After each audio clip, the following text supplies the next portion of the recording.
Hi friends, ಎಲ್ಲರಿಗೂ ನಮಸ್ಕಾರ. Rashmi cooking ಚಾನಲ್ಗೆ ಸ್ವಾಗತ. ಇವತ್ತಿನ ವಿಡಿಯೋದಲ್ಲಿ ಕೋಕೋನಟ್ ಪುಡ್ಡಿಂಗ್ನ ಮಾಡಿ ತೋರಿಸ್ತೀನಿ. ತುಂಬಾ ಈಸಿಯಾಗಿ ಮತ್ತು ಬಾಯಲ್ಲಿಟ್ಟರೆ ಹಾಗೇ ಕರಗುವಂಥ ಸಿಂಪಲ್ ಆದ ರೆಸಿಪಿ ಅಂತಲೂ ನಾವು ಹೇಳ್ಬೋದು. ತೆಂಗಿನಕಾಯಲ್ಲಿ ಈ ರೀತಿ ನೀವು ಸಿಂಪಲ್ಲಾಗಿ ಮಾಡ್ಕೊಳ್ಬೋದು. ಮಕ್ಕಳಂತೂ ತುಂಬಾ ಇಷ್ಟಪಟ್ಟು ತಿಂತಾರೆ. ನೀವು ಒಂದ್ಸತಿ ಈ ವಿಧಾನದಲ್ಲಿ ಟ್ರೈ ಮಾಡಿ ನೋಡಿ. ತುಂಬಾ ಸಿಂಪಲ್ಲಾಗಿ ಪರ್ಫೆಕ್ಟಾಗಿ ನಾವು ಮಾಡ್ಕೊಳ್ಬೋದು. ಮನೆಯಲ್ಲೇ ಸಿಗುವಂತಹ ಕೆಲವು ಸಾಮಗ್ರಿಗಳಿಂದ ನಾವು ಈ ಸ್ವೀಟ್ನ ಸಿಂಪಲ್ಲಾಗಿ ಮಾಡ್ಕೊಳ್ಬೋದು. ಬನ್ನಿ ಯಾವ ರೀತಿ ಮಾಡ್ಕೊಳ್ಳೋದು ಅಂತ ನಾನು ಈ ವಿಡಿಯೋದಲ್ಲಿ ತೋರಿಸ್ತಿದ್ದೀನಿ. ನಾನಿಲ್ಲಿ ತೆಂಗಿನಕಾಯಿನ ತೊಗೊಂಡಿದ್ದೀನಿ. ನಾವು ಆವಾಗಲೇ ಫ್ರೆಶ್ ಆಗಿರುವಂಥ ತೆಂಗಿನಕಾಯಿನ ತಗೊಳ್ಬೇಕು. ಅರ್ಧ ಭಾಗದಷ್ಟು ನಾನು ತೆಂಗಿನಕಾಯಿನ ತುರಿದ್ಬಿಟ್ಟು ಇಟ್ಕೊಂಡಿದ್ದೀನಿ. ಈಗ ಒಂದು ಮಿಕ್ಸಿ ಜಾರಿಗೆ ಹಾಕ್ಕೊಳ್ಳೋಣ. ಒಂದು ಸ್ವಲ್ಪನೇ ನೀರು ಹಾಕ್ಕೊಂಡು ನಾವು ಗ್ರೈಂಡ್ ಮಾಡ್ಕೊಳ್ಬೇಕು. ನೋಡಿ, ಗ್ರೈಂಡ್ ಮಾಡ್ಕೊಂಡಾದಮೇಲೆ ಇಷ್ಟಿರುತ್ತೆ. ಈಗ ನಾನು 1 ಲೋಟದಷ್ಟು ನೀರು ಹಾಕ್ಕೊಂಡು ಗ್ರೈಂಡ್ ಮಾಡ್ಕೊಂಡಿದ್ದೀನಿ. ನೋಡಿ, ನುಣ್ಣಗೆ ನಾವು ಗ್ರೈಂಡ್ ಮಾಡ್ಕೊಳ್ಬೇಕು. ಈಗ ನಾವು ಅದನ್ನು ಸೋಸ್ಕೊಳ್ಳೋಣ. ಒಂದು ಬೌಲ್ಗೆ ನಾವು ಸೋಸ್ಕೊಳ್ಬೇಕು. ನೋಡಿ, ನಾವು ಜಾಲರಿಲಿ ಈ ರೀತಿ ಸೋಸ್ಕೊಳ್ಬೇಕು. ನೀವು ಜಾಲರಿ ಬೇಡ ಅಂದರೆ ಬೇಕಾದರೆ ಕಾಟನ್ ಬಟ್ಟೆಲೂ ಸಹ ನಾವು ಸೋಸ್ಕೊಳ್ಬೋದು ಒಂದೇ ಸತಿ. ನೋಡಿ, ಈ ರೀತಿ ಚೆನ್ನಾಗಿ ಪ್ರೆಸ್ ಮಾಡಿ ಅದರಲ್ಲಿ ಕಾಯಿ ರಸ ಇದ್ದಿದ್ದನ್ನೆಲ್ಲ ನೀಟಾಗಿ ಹಿಂಡ್ಕೊಂಡು ತಗೊಳ್ಬೇಕು. ಈಗ ಮತ್ತೆ ನಾನು ಹಿಂಡಿರುವ ಕಾಯಿನ ಹಾಕ್ಬಿಟ್ಟು ಗ್ರೈಂಡ್ ಮಾಡ್ಕೊಳ್ತಿದ್ದೀನಿ. ಮತ್ತೆ ನಾನು 1.5 ಲೋಟದಷ್ಟು ನಾನು ನೀರು ಹಾಕ್ಕೊಂಡು ಗ್ರೈಂಡ್ ಮಾಡ್ಕೊಂಡಿದ್ದೀನಿ. ಮತ್ತೆ ನಾವು ಜಾಲರಿಲಿ ಸೋಸ್ಕೊಳ್ಬೇಕು. ನೋಡಿ, ಸ್ವಲ್ಪನೂ ತೆಂಗಿನಕಾಯಿ ರಸ ಇರಬಾರ್ದು. ನೀಟಾಗಿ ಡ್ರೈ ಆಗೋವರೆಗೂ ನಾವು ಅದನ್ನು ಹಿಂಡ್ಕೊಂಡು ತಗೊಳ್ಬೇಕು. ನೋಡಿ, ಈ ರೀತಿ ತೆಂಗಿನಕಾಯಿ ರಸನ ನಾನು ತೆಗೆದುಬಿಟ್ಟು ಇಟ್ಕೊಂಡಿದ್ದೀನಿ. ತೆಂಗಿನಕಾಯಿ ರಸ ರೆಡಿಯಾಗಿದೆ. ಈಗ ನಾವು ಒಂದು ಬೌಲ್ಗೆ ಕಾರ್ನ್ಫ್ಲೋರ್ನ ತಗೊಳ್ತಿದ್ದೀನಿ. ನಾನಿಲ್ಲಿ 4 ಟೇಬಲ್ ಸ್ಪೂನಷ್ಟು ಕಾರ್ನ್ಫ್ಲೋರ್ನ ತಗೊಂಡಿದ್ದೀನಿ. ಈಗ ತೆಂಗಿನಕಾಯಿ ರಸದೊಂದಿಗೆ ನಾನು ಸೇರಿಸ್ಕೊಳ್ತಿದ್ದೀನಿ. ನೋಡಿ, ನೀಟಾಗಿ ಹಾಕ್ಕೊಂಡು ಗಂಟಿಲ್ಲದೆ ಇರೋ ರೀತಿ ನಾವು ಚೆನ್ನಾಗಿ ಅದನ್ನು ಮಿಕ್ಸ್ ಮಾಡ್ಕೊಳ್ಬೇಕು. ಕಾರ್ನ್ಫ್ಲೋರ್ ಹಾಕಿ ಮಿಕ್ಸ್ ಮಾಡಿಕೊಂಡು ನೋಡಿ, ನಾನು ರೆಡಿ ಮಾಡಿಕೊಂಡು ಒಂದು ಸೈಡಿಗೆ ಎತ್ತಿಟ್ಕೊಳ್ತಿದ್ದೀನಿ. ಈಗ ಸ್ಟವ್ ಆನ್ ಮಾಡಿಬಿಟ್ಟು ಒಂದು ಬಾಣಲಿ ಇಟ್ಕೊಂಡಿದ್ದೀನಿ. 1 ಕಪ್ಪಷ್ಟು ನಾನು ಸಕ್ಕರೆ ಹಾಕ್ಕೊಂಡಿದ್ದೀನಿ. 1/4 ಲೋಟದಷ್ಟು ನಾನು ನೀರು ಹಾಕ್ಕೊಂಡಿದ್ದೀನಿ. ಈಗ ನಾವು ಸಕ್ಕರೆ ಪಾಕನ ಮಾಡ್ಕೊಳ್ಬೇಕು. ನಾನಿಲ್ಲಿ ಒಂದು ಬಾಕ್ಸ್ಗೆ ನಾನಿಲ್ಲ ಎಣ್ಣೆನ ಸವರ್ಬಿಟ್ಟು ಇಟ್ಕೊಳ್ತಿದ್ದೀನಿ. ಈಗ ನಾವು ಸಕ್ಕರೆ ಪಾಕಕ್ಕೆ ಏಲಕ್ಕಿಕಾಯಿ ಪೌಡ್ರನ್ನ ನಾನು ಹಾಕ್ಕೊಳ್ತಿದ್ದೀನಿ. ನೋಡಿ, ಸಕ್ಕರೆ ಪಾಕ ಈ ರೀತಿ ಅಂಟಿದ್ರೆ ಸಾಕು. ನೋಡಿ, ಒಂದೆಳೆ ಪಾಕ ಬಂದಿದೆ.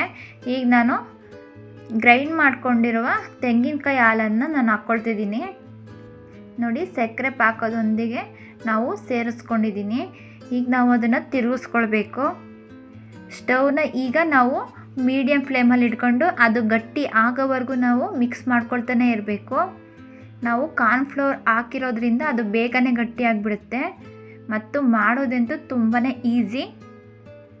ನೋಡಿ, ಗಟ್ಟಿ ಆಗ್ತಾ ಬರ್ತಿದೆ, ಗಟ್ಟಿ ಆಗಿದೆ. ಇನ್ನೊಂದು 5 ನಿಮಿಷ ನಾವು ಇದೇ ರೀತಿ ತಿರುಗಿಸ್ಕೊಳ್ತಾನೆ ಇರಬೇಕು. ನೋಡಿ, ನಾವು ಗಂಟು ಆಗದೇ ರೀತಿ ನಾವು ಕೈ ಬಿಡಬಾರ್ದು. ಇದೇ ರೀತಿ ತಿರುಗಿಸ್ಕೊಳ್ತಾನೆ ಇರಬೇಕು.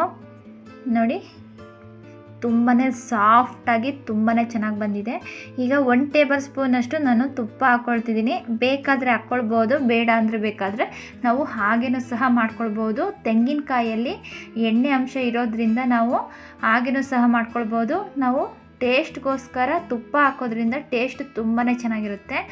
ನೋಡಿ, ಈಗ ತುಪ್ಪ ಹಾಕಿದ ಮೇಲೆ 1 ನಿಮಿಷಗಳ ಕಾಲ ನಾನು ಇದೇ ರೀತಿ ತಿರುಗಿಸ್ಕೊಂಡು ಬೇಯಿಸ್ಕೊಳ್ತಿದ್ದೀನಿ. ನೋಡಿ, ಈಗ ಸ್ಟವ್ನ ಆಫ್ ಮಾಡ್ಕೊಳ್ಳೋಣ. ಈಗ ರೆಡಿಯಾಗಿದೆ. ಈಗ ಸ್ಟವ್ ಆಫ್ ಮಾಡ್ಕೊಂಡಾದ್ಮೇಲೆ ನಾವು ಬೌಲ್ಗೆ ಹಾಕ್ಕೊಳ್ಬೇಕು.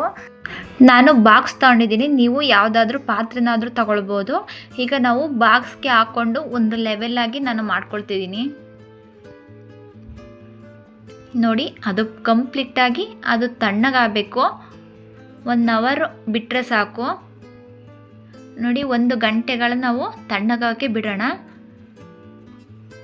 1 ಗಂಟೆ ಆದಮೇಲೆ ನೋಡಿ, ತುಂಬಾ ಸಾಫ್ಟಾಗಿ ಅದು ಸೈಡು ಕೂಡ ಇಟ್ಕೊಳಲ್ಲ, ಅಷ್ಟು ಸೈಡೆಲ್ಲ ಬಿಟ್ಟಿರುತ್ತೆ, ಅಷ್ಟು ಚೆನ್ನಾಗಿರುತ್ತೆ. ಈಗ ಬೇರೆ ಒಂದು ಪಾತ್ರೆಗೆ ನಾನು ಹಾಕ್ಕೊಳ್ತಿದ್ದೀನಿ, ಪ್ಲೇಟ್ಗೆ. ನೋಡಿ, ಈಗ ಒಂದು ಬಾಕ್ಸಿಂದ ನಾನೊಂದು ಪ್ಲೇಟ್ಗೆ ಹಾಕ್ಕೊಳ್ತಿದ್ದೀನಿ. ತಳ ಕೂಡ ಸ್ವಲ್ಪನೂ ಅಂಟಿಲ್ಲ, ಅಷ್ಟು ಸಾಫ್ಟಾಗಿ ತುಂಬ ಚೆನ್ನಾಗಿ ಬಂದಿದೆ. ನೋಡಿ, ನೀವು ಕೂಡ ಈ ವಿಧಾನದಲ್ಲಿ ಟ್ರೈ ಮಾಡಿ ನೋಡಿ, ತುಂಬಾ ಚೆನ್ನಾಗಿರುತ್ತೆ. ಚಾಕಲ್ಲಿ ಈಗ ಕಟ್ ಮಾಡ್ಕೊಳ್ಳೋಣ. ಚಾಕ್ಗೆ ಸ್ವಲ್ಪ ಎಣ್ಣೆ ಅಥವಾ ತುಪ್ಪನ ಹಾಕ್ಬಿಟ್ಟು ನಾವು ಕಟ್ ಮಾಡ್ಕೊಳ್ಬೇಕು. ತೆಂಗಿನಕಾಯಿ ಪುಡ್ಡಿಂಗ್ನ ನಾವು ಕೇವಲ ಒಂದು 15 ನಿಮಿಷದಲ್ಲಿ ನಾವು ಮಾಡ್ಕೊಳ್ಬೋದು. ತುಂಬಾ ಈಸಿಯಾಗಿ ಮಾಡ್ಕೊಳ್ಬೋದು ಮತ್ತು ಕೆಲವೇ ಸಾಮಗ್ರಿಗಳಿಂದ ನಾವು ಮನೆಯಲ್ಲೇ ಸಿಗುವಂತಹ ಸಾಮಗ್ರಿಗಳಿಂದ ನಾವು ಸಿಂಪಲ್ಲಾಗಿ ಮಾಡ್ಕೊಳ್ಬೋದು. ನೋಡಿ ಯಾವ ರೀತಿ ಬಂದಿದೆ ಅಂತ ತೋರಿಸ್ತಿದ್ದೀನಿ. ತುಂಬಾ ಸಾಫ್ಟಾಗಿ ತುಂಬಾ ಚೆನ್ನಾಗಿ ಬಂದಿದೆ. ನೋಡಿ ಬಾಯಲ್ಲಿಟ್ಟರೆ ಹಾಗೇ ಕರಗೋಗ್ತಿರ್ಬೇಕು, ಅಷ್ಟು ಸಾಫ್ಟಾಗಿ ಬಂದಿದೆ. ಚಿಕ್ಕ ಮಕ್ಕಳಿಂದ ಹಿಡಿದು ದೊಡ್ಡರವರೆಗೂ ತುಂಬಾ ಇಷ್ಟಪಟ್ಟು ತಿಂತಾರೆ. ಕೇವಲ ನಾವು 4 ಸಾಮಗ್ರಿಗಳಿದ್ರೆ ಸಾಕು, ಈ ರೀತಿ ತುಂಬಾ ಈಸಿಯಾಗಿರುವಂಥ ಸ್ವೀಟನ್ನ ನಾವು ಮನೆಯಲ್ಲೇ ಮಾಡ್ಕೊಳ್ಬೋದು. ತೆಂಗಿನಕಾಯಿ ಪುಡ್ಡಿಂಗ್ನ ನಾವು 2ರಿಂದ 3 ದಿವಸ ನಾವು ಇಟ್ಕೊಂಡು ತಿನ್ಬೋದು. ಫ್ರಿಜ್ಜಲ್ಲಾದರೆ ಒಂದು 5ರಿಂದ 6 ದಿವಸ ಇಟ್ಕೊಂಡು ತಿನ್ಬೋದು. ತುಂಬಾ ಸಾಫ್ಟಾಗಿ ತುಂಬಾ ಚೆನ್ನಾಗಿರುತ್ತೆ. ನೋಡಿ ನಮಗೆ ನೋಡಿದ್ರೆ ಗೊತ್ತಾಗುತ್ತೆ ಎಷ್ಟು ಸಾಫ್ಟಾಗಿ ಎಷ್ಟು ಪರ್ಫೆಕ್ಟಾಗಿ ಬಂದಿದೆ ಅಂತ. ನೀವು ಈ ವಿಧಾನದಲ್ಲಿ ಒಂದು ಸತಿ ಟ್ರೈ ಮಾಡಿ ನೋಡಿ ಹೇಗೆ ಬಂತು ಅಂತ ನನಗೆ ಕಮೆಂಟ್ ಮಾಡಿ. ಈ ರೆಸಿಪಿ ನಿಮಗೆ ಇಷ್ಟ ಆಯಿತು ಅಂದರೆ ಲೈಕ್ ಮಾಡಿ, ಶೇರ್ ಮಾಡಿ, ಕಮೆಂಟ್ ಮಾಡಿ. ಫ್ಯಾಮಿಲಿ ಜೊತೆ ಫ್ರೆಂಡ್ಸ್ ಜೊತೆ ಶೇರ್ ಮಾಡಿ. ಇನ್ನು ಬೇರೆ ರೆಸಿಪಿಗೋಸ್ಕರ ರಶ್ಮಿ ಕುಕಿಂಗ್ ಚಾನಲನ್ನು ಸಬ್ಸ್ಕ್ರೈಬ್ ಮಾಡಿ, ಪಕ್ಕದಲ್ಲೇ ಇರುವ ಬೆಲ್ ಬಟನನ್ನು ಕ್ಲಿಕ್ ಮಾಡಿ ಸಪೋರ್ಟ್ ಮಾಡಿ. Thank you.